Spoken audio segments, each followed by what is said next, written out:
Hello friends, कैसे हैं आप देख रहे हैं मेरा चैनल समीक्षा इंस्पिरेशनल। आज मैं जिस टॉपिक को लेकर आया हूं वो डिप्रेशन पर है। डिप्रेशन पर बहुत सारी वीडियोस बनी हुई है। बहुत सिंपल तरीके से मैं सिर्फ 4 उपाय बताने वाला हूं जिससे डिप्रेशन की समस्या पर आप कंट्रोल कर सकते हैं, या यूं कहें कि डिप्रेशन आपसे दूर रहेगा। सबसे बड़ी चीज, इसको समझने से पहले ये बताना जरूरी है कि ये चैनल एजुकेशन और मोटिवेशनल पर आधारित है, इसलिए आपने इसको सब्सक्राइब नहीं किया है तो प्लीज़ सब्सक्राइब कर लीजिए, और वीडियोस अच्छा लगे लाइक करिए, शेयर करिए, और आप और किन विषयों पर जो आपकी रिक्वायरमेंट हो वो आप उसे भेज सकते हैं ताकि उस पर हम अगला वीडियो अपलोड कर सकें। Thank you. आगे बढ़ते हैं। तो देखिए, सबसे पहली बात कि डिप्रेशन के जो 4 उपाय हैं जिससे डिप्रेशन से हम दूर हो सकते हैं, उसको समझने के लिए ज़रूरी है कि उसके कारण क्या है। इसलिए वीडियो को पूरी पूरी वीडियो देखिए, आपको समझने में आसान रहेगा। सबसे पहली चीज़, डिप्रेशन होती क्या है। साइकोलॉजी के अनुसार एक मेंटल डिसऑर्डर कही जाएगी। सोशियोलॉजी के अनुसार इसे सोशल एलिनेशन कहा जा सकता है, जिसके चलते डिप्रेशन होता है। सबसे बड़ी बात है कि डिप्रेशन किन 4 कारणों से डिप्रेशन होती है। WHO की एक रिपोर्ट के अनुसार मोर देन 264 मिलियन से ज़्यादा लोग डिप्रेशन से इस समय पीड़ित हैं। जाहिर सी बात है, कुछ न कुछ समस्या सभी के साथ है, और जब इस चीज़ को व्यक्ति तनाव में ले लेता है तो वही डिप्रेशन होता है, और जिसका परिणाम फिजिकली और मेंटली दोनों हो सकता है। और किस हद तक हो सकता है कि व्यक्ति इतना हताश हो जाता है कि सुसाइडल स्थिति तक चला जाता है, और कई बार ऐसी दुर्घटनाएं हो भी जाती हैं। ऐसी घटनाओं को व्यक्ति अंजाम दे देता है। तो सबसे पहली चीज कि इस डिप्रेशन के सबसे पहला कारण क्या होता है, एक्सेस ऑफ अटैचमेंट। देखिए, किसी भी चीज को हम जरूरत से ज्यादा जब उससे अटैच हो जाते हैं तो एक और वो चीज हमें नहीं मिले, वो चीज हमें हासिल नहीं हो, तो ऑफ कोर्स हम उस एक कुंठा में रहने लगते हैं और कुछ नहीं दिखाई देता है। ऐसा लगता है कि मानो जीवन ही अंत हो गया। जैसे मान लीजिए, खास करके देखिए, ये वीडियो सभी के लिए इंपॉर्टेंट है। टीनेजर्स लोग ज़्यादा ध्यान देंगे, क्योंकि 18 से 30 ईयर्स के बीच में डिप्रेशन के जो टेंडेंसीज पाई गई है वो 80% पाई गई है। तो जैसे मान लीजिए, किसी स्टूडेंट से बात की जाए, IIT की प्रिपरेशन कर रहा था, IIT क्रैक नहीं हुआ, डिप्रेशन हो गई, कोई गलत स्टेप उठा लिया। कोई स्टूडेंट, चाहे वो बॉयज हो या गर्ल्स हो, जिसे वो लव करता है, वो नहीं मिला या नहीं मिली, डिप्रेशन में हो गया, कोई गलत स्टेप उठा लिया। तो सबसे पहली चीज, सबसे पहला पॉइंट यही होता है कि एक्सेस ऑफ अटैचमेंट। ऐसा लगता है कि वो चीज नहीं मिला तो जीवन ही खत्म हो गई। देखिए, जीवन खत्म नहीं होता, उससे बेहतर विकल्प भी लाइफ में है।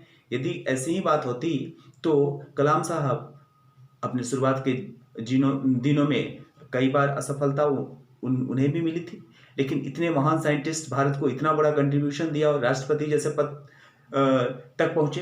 तो इस तरीके से बहुत सारे एग्जाम्पल्स हैं जो हम लोग आए दिन देखते, पढ़ते और जानते समझते हैं। उसके बावजूद भी कहीं ना कहीं हमसे चूक हो जाती है। तो सबसे पहली चीज की एक्सेस ऑफ अटैचमेंट जो है, ठीक है, कि किसी टारगेट को अचीव करने के लिए हम पूरे जोश खरोश से और पूरी ताकत लगा के, पूरी एनर्जी और पूरे पैशन के साथ हम लगेंगे, तभी अचीव होगा। ठीक है, बट कभी कभी ये होता है कि उसके बावजूद भी हम उसमें कहीं पीछे रह जाते हैं या वो चीज़ हासिल नहीं होता, तो उससे भी बेहतर विकल्प है। अब इसको मैं एक एग्जांपल समझा रहा हूँ। मान लीजिए हमें दिल्ली जाना है यहाँ से, ठीक है। अब दिल्ली जाना है, यदि दिल्ली से पहले कोई घटना दुर्घटना हो जाती है, मान लीजिए कि कहीं आगरा मथुरा सेक्शन पर कोई घटना दुर्घटना हो गई और वहां पर हम नहीं पहुंच सकते, ठीक है, ट्रैफिक जाम है, कुछ भी ऐसी बातें हो गई, लेकिन पहुंचना हमें दिल्ली है, तो क्या हम दूसरा रूट नहीं बनाएंगे?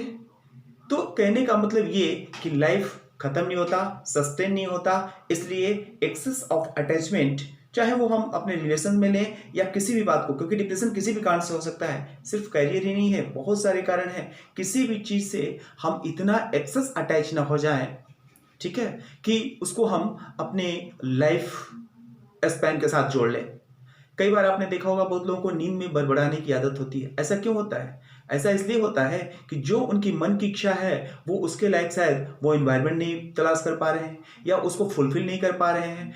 तो उस स्थिति में, और ये एक छोटा सा मैंने एग्जांपल दिया, इससे बहुत बहुत दूर दूर तक, जैसा कि मैंने कहा, फिजिकल और मेंटल डिप्रेशन किसी भी हद तक जा सकता है और अंततः तो उसका अंजाम क्या होता है आप सभी को पता है। तो उससे बचना है तो जो कारण है इसी में आपका पॉइंट सारा डिराइव हो जाएगा। सबसे पहली चीज कि हम पूरी पैशन से काम करें, पूरी स्पिरिट, पूरी एंथुसियाज्म के साथ काम करें, लेकिन यदि कोई कमी दिखती है तो उसको इम्प्रूव करें। नहीं होती है तो, यदि फिर भी अनफॉर्चुनेटली नहीं होती है तो हम अपनी डायरेक्शन को थोड़ा सा मोड़ लें, क्योंकि अल्टीमेट हमारा गोल क्या है? हमारा गोल है कोई बड़ा लक्ष्य है, तो बड़ा लक्ष्य के लिए वो तभी फुलफिल होगा जब हम फिजिकल और मेंटली ठीक रहें।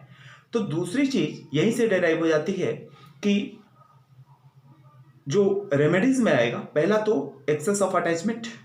हम पूरी एनर्जी के साथ लगे तो रहेंगे लेकिन उसको लाइफ स्पैन के साथ नहीं जोड़ेंगे। लाइफ उससे भी बेहतर है, टारगेट उससे भी बड़ा अचीव हो सकता है, ठीक है। दूसरी चीज कि अब इसी से जो डिराइव होता है वो ये है कि देखिए, सबसे बड़ी चीज कि हम हर मोमेंट को जीने की कोशिश करें। जब बहुत ज्यादा निराशा हो जाती है उस स्थिति में व्यक्ति डिप्रेस हो जाता है। तो हर मोमेंट को हम, छोटे छोटे मोमेंट्स को यदि हम प्लेस्ड रहेंगे, खुश रहेंगे और उसको देखिए, यहाँ पर एक और चीज मैं स्पष्ट करना चाहूंगा कि हर मोमेंट को जीने का मतलब ये भी नहीं है कि एकदम बेफिक्र हो जाए। फिक्र तो है, लेकिन वो फिक्र इतनी भी नहीं है कि वो उसको हम अपने करने के बजाय उसको हम लेकर के बैठ जाए, ठीक है। दूसरी चीज ईगो। साइकोलॉजी कहती है कि ईड ईगो और सुपर ईगो की बात करती है। ये 3 तरह की प्रवृत्ति होती है हम सभी के अंदर। अब जिस प्रवृत्ति में ज्यादा होती है वो व्यक्ति उस प्रवृत्ति से प्रभावित होगा। कहने का मतलब कि ये ईड ईगो सुपर ईगो जिसमें ज्यादा होगा, जिस व्यक्ति में ईड ज्यादा है, किसी व्यक्ति में ईगो ज्यादा है, किसी व्यक्ति में सुपर ईगो ज्यादा है। इसको कैसे क्लासिफाई करेंगे, इसकी टेंडेंसी क्या है, इसको आप कैसे पहचानेंगे कि आप किस कैटेगरी में आते हैं। ईड जो होता है, संस्कृत में इदम जिसको बोलते हैं, यह, इस प्रवृत्ति का व्यक्ति ये कहता है कि ये मान लेता है कि मैं तो कुछ भी नहीं हूं, जो है सो यह है, अगला है, ठीक है, अपने आप को कुछ भी नहीं मानता है। ये ईड हो गया। ईगो वाले व्यक्ति में एक खोखलापन होता है। वो सोचता है कि मैं ही हूं दुनिया में, मेरे अलावा और कोई नहीं और कुछ नहीं, मैं नहीं रहूंगा तो शायद ये चीज नहीं होगा, या मैं सब कुछ कर सकता हूं। ये अच्छी बात है कि मैं सब कुछ कर सकता हूं, लेकिन ईगो वाले व्यक्ति में ये कुछ ज्यादा होता है। इस तरीके से इसको समझते हैं कि ईड वाला व्यक्ति जो होगा उसमें अंडर कॉन्फिडेंस होता है। जैसे कोलू का बैल होता है ना, एक स्टीरियोटाइप चलता है, ठीक है, वो कोई नया इनोवेशन नहीं ले सकता, फियर फैक्टर होता है, सबको एक्सेप्ट कर लेगा लेकिन खुद की एग्जिस्टेंस के बारे में उसे पता ही नहीं है। ईगो वाला व्यक्ति इसके जस्ट उल्टा होता है, वो और किसी को नहीं मानेगा, वो सिर्फ अपनी एग्जिस्टेंस को ही मनवाना चाहता है। इन दोनों में आपको न ईड वाला बनना है न ईगो वाला बनना है। आपको क्या बनना है? आपको सुपर ईगो वाला बनना है। सुपर ईगो का मतलब क्या होता है? सुपर ईगो जिस व्यक्ति में होगा वो ये मान के चलेगा कि दुनिया बहुत बड़ी है, दुनिया में बहुत बड़े काबिल लोग हैं, बट मैं भी कुछ हूं, मैं भी उनकी तरह बन सकता हूं। यानी सबको एक्सेप्ट करते हुए अपनी एग्जिस्टेंस को मनवाना, अपने अस्तित्व को मनवाना, ये सुपर ईगो है। और यही प्रवृत्ति व्यक्ति में रहेगी तो किसी भी अपने एम्बिशन को, अपने टारगेट को फुलफिल कर सकता है और लाइफ को अपना प्लेस बना सकता है। तीसरी चीज क्या होती है डिप्रेशन की, कि बर्डन ऑफ टास्क। अब देखिए क्या होता है, जाहिर सी बात है, जैसे जैसे दुनिया व्यस्त होती जा रही है, हमारे लाइफ की व्यस्तता बढ़ती जा रही है, हमारी रिक्वायरमेंट्स बढ़ती जा रही है, नेचुरल सी बात है। बट होता क्या है कि टास्क बड़ा होना और टास्क को बड़ा बना देना, दोनों में अंतर है। टास्क बड़ा हो, टारगेट बड़ा हो, लेकिन उसको लाइटली अंदाज में यदि किया जाए, सीरियस लेना है लेकिन हल्का समझ के, तो बड़ी इजीली वे में, आसान तरीके से वो सॉल्व हो सकता है। लेकिन यदि छोटी चीज को भी, छोटी टास्क को भी हम बड़ा बना करके, कॉम्प्लिकेटेड समझ करके करने लगते हैं, उस स्थिति में क्या होता है कि ये बर्डन जो है बढ़ जाती है। इसी से जुड़ा एक और पॉइंट है, बर्डन ऑफ एक्सपेक्टेशन भी हो जाती है। क्या होता है कि हम लोग छोटे बच्चे, इसके लिए हम सभी दोषी हैं। छोटा बच्चा होता है, उसको बहुत छोटे से ही, बचपन से ही ये बता दिया जाता है कि हाँ ये करना है, ये करना है। उससे हम इतना एक्सपेक्टेशन करने लगते हैं कि वो बच्चा, जैसे कि एक फूल होता है, एक जो नेचुरल एनवायरनमेंट में, ठीक है ना, उसको जितनी ग्रोथ होनी चाहिए तो वो ग्रोथ नहीं मिल पाती है और इस एक अंडर प्रेशर रहने लगता है। तो कहीं ना कहीं ये चीज़ें भी उसको आगे बढ़ने में, उसको टारगेट को अचीव करने में, देखिए टारगेट को अचीव करने के लिए एक एक चिंता, एक तत्परता, एक क्यूरोसिटी, ये तो जरूरी है। लेकिन जब ये बर्डन हो जाएगा तो वो शायद फुलफिल नहीं होगा और फिर डिप्रेशन हो जाएगा। एक एग्जांपल देता हूँ आपको, एक अकबर बिरबल की कहानी है, आपने भी शायद सुनी होगी। एक बार की बात है कि अकबर और बिरबल जा रहे थे। अकबर ने देखा कि एक बहुत बड़ा नाला था, एक लकड़ी का गट्ठर लिए हुए एक व्यक्ति, बहुत दुबला पतला सा था, गरीब था बेचारा, और एक ही छलांग में उस नाले को पार कर गया। बादशाहों को तारीफ सुनने की आदत होती है। बिरबल ने कहा, अकबर ने कहा बिरबल से, बिरबल देखो हमारे राज्य में कैसे कैसे लोग रहते हैं, इतना सर पर भारी गट्ठर लेकर भी, लकड़ी का गट्ठर लिया है, उसके बावजूद भी वो एक छलांग में पार कर गया। बिरबल ने कहा नहीं महाराज, ये उसकी पेट की भूख है जिसके चलते उसने ये काम किया। यदि इसको हम इनाम देंगे तो शायद ये नहीं कर पाएगा। ठीक है। अब अकबर ने बोला कि इसको साबित करो। बिरबल ने उसको बुलाया और बोला कि ठीक है, जिस तरीके से तुमने पार किया था उसी तरीके से एक बार फिर से उस पार जाकर के और नाला पार करो। उस आदमी ने, लकड़हारे ने वही किया। हुआ क्या कि जैसे ही उसने छलांग लगाई, बीच नाले में गिर गया। बिरबल मुस्कुराकर अकबर से बोले, देखिए एक तो पहले से इस पर लकड़ी का बोझ है, ऊपर से इनाम का बोझ भी आपने डाल दिया। यहां मेरा मतलब यह है कि एक्सपेक्टेशन तो होनी चाहिए। हमसे जो एक्सपेक्टेशन लोग करते हैं, हमारे घर समाज के लोग, उसको फुलफिल करना हमारा ड्यूटी है। लेकिन कई बार ऐसा होता है कि ये ओवर एक्सपेक्टेशन जो है वो एक हमें टारगेट अचीव करने के रास्ते में कहीं ना कहीं हिंड्रेंस पैदा करता है, या यूं कहें कि वो टारगेट जब फुलफिल नहीं होता तो डिप्रेशन का व्यक्ति शिकार हो जाता है। तो ये कुछ तरीकों के अलावा एक दो चीजें और भी हैं। Social alienation. देखिए सोशल एलियनेशन क्या होती है? जब व्यक्ति बहुत ज्यादा, आपने देखा होगा कि जो व्यक्ति बहुत ज्यादा इंट्रोवर्ट होता है, यानी अपने मन की बातें किसी को शेयर नहीं करता। दो तरह के लोग होते हैं, तीन तरह के लोग होते हैं। एक तो एक्सट्रोवर्ट हो गए, जो अपनी कुछ भी बात बचा नहीं पाते और सारी बातें कहीं से सुनेंगे, कहीं का करेंगे, उसको एक्सट्रोवर्ट बोलते हैं। इंट्रोवर्ट क्या होता है कि जो सब कुछ पचा ले जाएगा, अपने कितने ग्रिप में है, पेन में है, अच्छी बात है, अपनी बातें सब कुछ शेयर नहीं करनी चाहिए। लेकिन ये भी है कि कुछ बातें शेयर करनी चाहिए। कुछ बातें शेयर करने से ये होता है कि चलिए कुछ उसमें से मजाकें उड़ाएंगे, लेकिन कुछ तो होंगे जो उसकी तारीफ करेंगे। तो जो व्यक्ति, एक बैलेंस व्यक्ति के लिए जरूरी है कि वो बहुत ज्यादा इंट्रोवर्ट भी ना हो, एक्सट्रोवर्ट भी नहीं हो। जहां जरूरत पड़े वहां बताए, शेयर करे, जहां नहीं बताए, जरूरत पड़े वहां पे नहीं शेयर करे।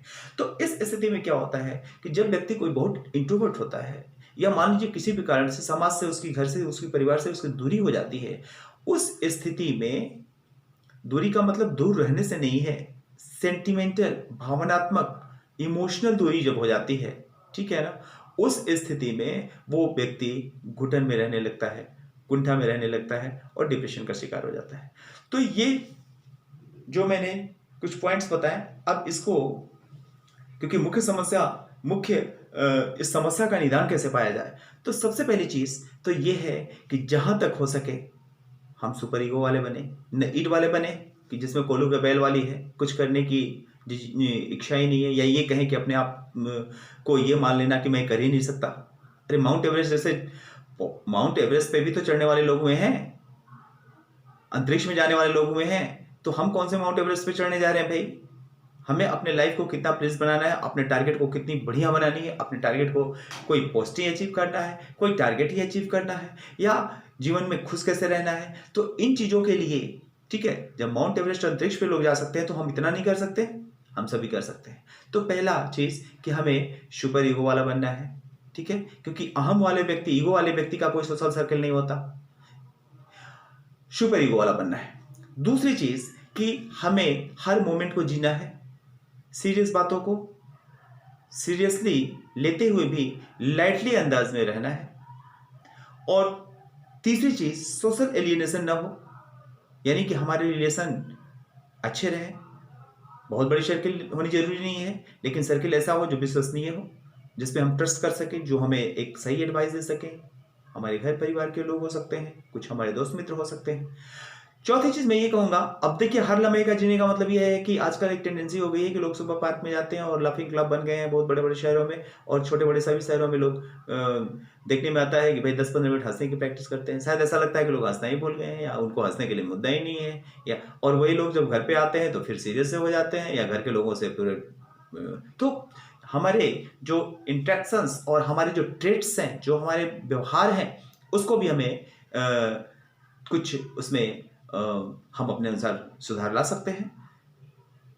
और बाकी चीज़ें तो जैसे प्राणायाम, योगा, ये सारी चीज़ें तो बहुत सारे लोग, इसको मैंने सोशल साइकोलॉजी और साइकोलॉजी के आधार पर डिफाइन करने की मैंने कोशिश की। तो ये 3-4 पॉइंट्स जो हैं वो हमारे लाइफ को बेहतर बना सकते हैं। डिप्रेशन दूर दूर तक नहीं आ सकता है। आपने चैनल को सब्सक्राइब नहीं किया है तो एक बार फिर से मैं कह दूं कि चैनल को सब्सक्राइब कर लीजिए, रिक्वेस्ट है मेरी, क्योंकि आपको बहुत सारे मोटिवेशनल टिप्स और साथ ही हिंदी लिटरेचर के यूजीसी, नेट, यूपीएससी और पीएससी के लिए बहुत सारे लेक्चर्स और क्लास 8 टू कॉम्पिटिटिव एग्जाम्स के लिए हिस्ट्री और सिविक्स के मटेरियल्स उपलब्ध होंगे। धन्यवाद।